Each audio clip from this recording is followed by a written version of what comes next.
भाटी राजनीति का ऐसा उभरता नाम जिसकी सभाओं में लाखों लाख लोगों ने भीड़ देखी।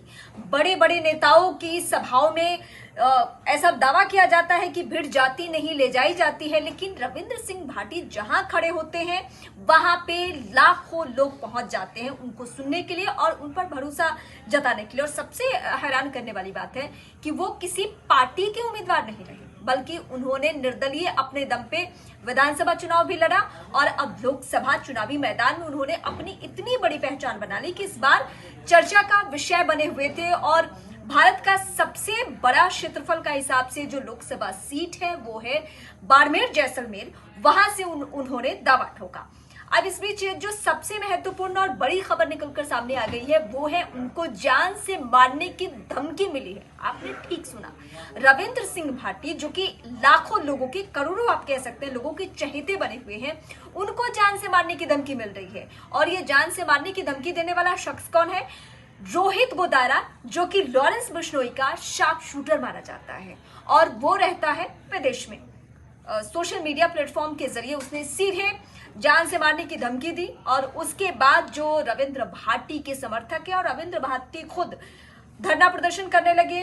सैकड़ों की संख्या में लोग वहां पे बैठ गए और पुलिस स्टेशन के सामने, पुलिस थाने के सामने, और उसके बाद बहुत देर तक ये हो हंगामा चलता रहा क्योंकि लोग बहुत भरोसा करते हैं, बहुत यकीन जताते हैं रविंद्र भाटी में। और इसीलिए अगर उनके ऊपर कहीं भी कोई किसी तरीके से आ जाए तो ये आम लोगों को बर्दाश्त नहीं है, क्योंकि वो आम लोगों के बीच के उभरते हुए वो नेता है जिसपे लोग दिल खोलकर प्यार लुटाते हैं। अब ये लॉरेंस बिश्नोई का जो एंगल है, आपने बीते दिनों की कहानी सुनी कि उसने सलमान खान के घर पर फायरिंग भी करवा दी, जिम्मेदारी भी ले ली। अब लुकआउट नोटिस उसके भाई के खिलाफ, अनमोल के खिलाफ भी जारी हो चुका है और पुलिस जल्द से जल्द गिरफ्तार लॉरेंस बिश्नोई जो कि सलाखों के पीछे है उससे फिर से पूछताछ कर सकती है कस्टडी में लेकर, ऐसी खबरें हैं। वही लॉरेंस बिश्नोई, उसी का शार्प शूटर रोहित गोदारा रविंद्र भाटी को धमकी देता है और फिर जिम्मेदारी भी लेता है। पुलिस एक बार फिर से एक्शन में है, लेकिन इस बीच क्योंकि एक राजनेता को उसने धमकी दी है, वो राजनेता जिसके पास फैंस नहीं होते हैं बल्कि हजारों हजार लाखों लाख लोग ऐसे होते हैं जिनके बीच का ही निकला हुआ वो शख्स होता है और वो है रविंद्र भाटी। तो इस बार मामला ज्यादा संजीदा हो चुका है। हालांकि अभी पुलिस ने आश्वासन देकर रविंद्र भाटी को शांत कराया है, उनके समर्थकों को आश्वासन दिया गया है कि किसी भी तरीके से कोई नुकसान रविंद्र भाटी को नहीं पहुंचेगा।